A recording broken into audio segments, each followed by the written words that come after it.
In this short video, I'm going to show you how you can view a graded rubric in D2L. It's a little bit different depending on where the grade is entered.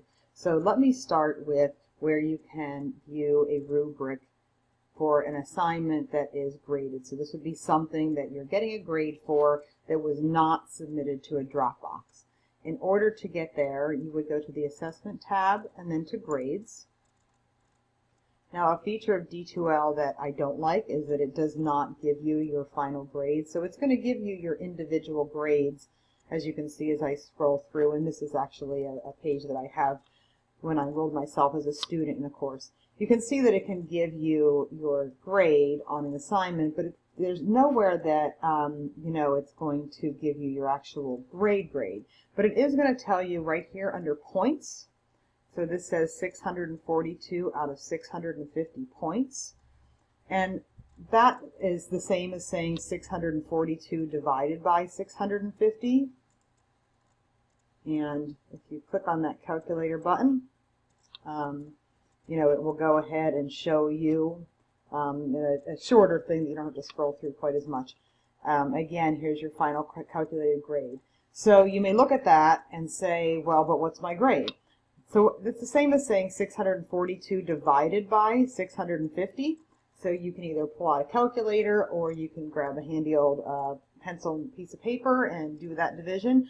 And that would give you, you'll get a decimal, and a decimal is then can be converted to a percentage. And so that would give you your overall grade. But something that you're going to also want to do is be sure to review your rubric. Now, anything that is graded, such as a discussion, such as, in a 101 class, such as a speech, something that is graded where you were not submitting something to a Dropbox, you can see that rubric in your grades. And so I went ahead and did a rubric of this particular discussion. So right here, module graded discussion for economics. And you can see the grade is saying 26 out of 30. But you also notice that there are links here that says assessment details. And so if you click the assessment detail next to the grade, that's going to pull up the rubric, and that's going to show you exactly what you scored based on the rubric that was there. It's also going to show you any comments that might have been made regarding why that particular point value was given. So, for example, here, quality of reply to classmates. So, there are 4 options, and the highest one was not checked. So, it's checked at least 2 replies were relevant. And so then the instructor can provide feedback. So I say, be sure that your replies meet the 100-word minimum and have the capacity to extend the discussion or contribute a new idea. And that just gives you some helpful feedback so that hopefully the next time in a discussion you can take that information and apply that. Also here, online citizenship, we know that we want to be able to view at least half of the threads in the replies and discussions. So here it says viewed only 29 out of 98 threads and replies. You need to view at least 50%, and that comes out to about 29%. So, yep, viewed some, did more than just post and made the minimum number of replies, but you also want to make sure that you read through. So again, by clicking on, I'm going to go ahead and close that. So in the grade, anything that's not submitted to a Dropbox, in the grade section, which you can get to under the Assessments tab, there are assessment details, and if you click it, it will show you the rubric. Now, something that D2L does not do, if you have an assignment that is submitted to a Dropbox, the rubric is in the Dropbox, and as an instructor, I grade using that rubric just because it's a little cumbersome to have to keep going back and forth from the grades to the Dropbox.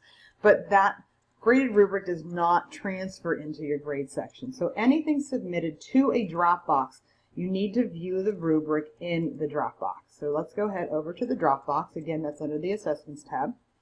And you'll see here there are a variety of folders where assignments are submitted. And I'm doing this is from an introduction to communication class, but if it was a speech class or a theory class or any other class, it would be the same thing. It would be your assignments for the course.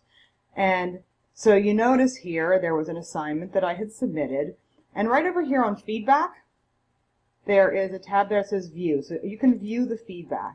And by clicking that, again, you're going to get to the rubric and the graded rubric so that you can see the feedback that was provided. So again, you can review that feedback and hopefully make changes or modifications in future assignments.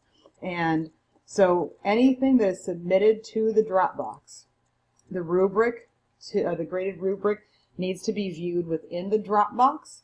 Anything that is not submitted to a Dropbox and there's a rubric used, that you would find under the grade section. So Dropbox, go into the Dropbox and you can view the rubric, and if it's in the grades, you could go into the grades, and then you could look at the assessment details and you could see the rubric in there.